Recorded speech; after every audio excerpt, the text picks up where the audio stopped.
first it was really difficult for me. I mean, growing up, being in the shadow of Althea Gibson and being the minority that was supposed to take the next spot, and she had done so much already. And for me, I mean, you know, like a teenager and someone comparing you to her was very difficult at first, but then I understood the role that I had to take, and I was willing to take upon. I never won a Grand Slam, but, you know, I was basically a pioneer in the sport of tennis as far as minorities are concerned. You know, I think for me, I mean, I've seen some results. I mean, it's you feel a little old when kids come up to you and they're like, I started playing tennis because I used to watch you on television. And I was always told that I was the pioneer, and especially being a female black athlete. In the other aspects, I mean, there weren't very many of us that had careers. So I think in a lot of ways I've touched a lot of young women's lives, and you know, I feel very good about that.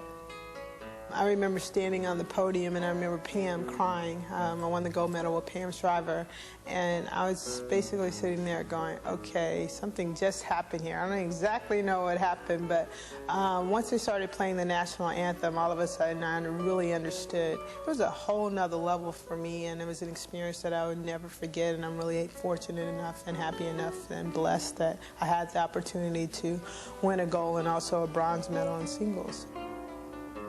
I was in Oklahoma, and I think it was about 3 or 4 years ago, and they said that I win this match, that I had the chance to win 500 matches, and only 12 women had done it, and I would be the 12th. And I remember going out and playing the match, and I'm thinking, I just want to win the match, I want to win the tournament. And once I got off and I understood, and I started looking at the name of the people that had done it, Martina and Chris and Billy and all those, and I was thinking to myself, this is pretty special.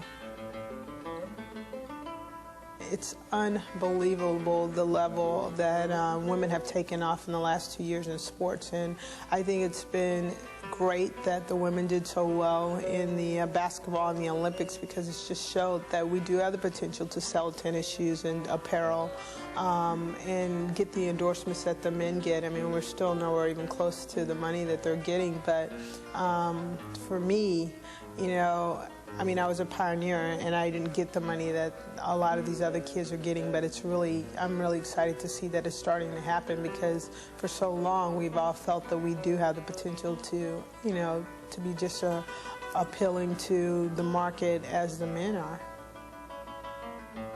I think the great thing, too, is that they're still able to be women and to project women, and I get all the time, you look nothing like you look on the court. Well, I'm at my job, so yeah, naturally, I'm not going to look all sweaty and everything, but that's really funny when people come up to me and go, you look a lot nicer than you do on the court. Yeah, I think the best way to prepare girls in general, I think the great thing about tennis is the self-esteem, the self-discipline.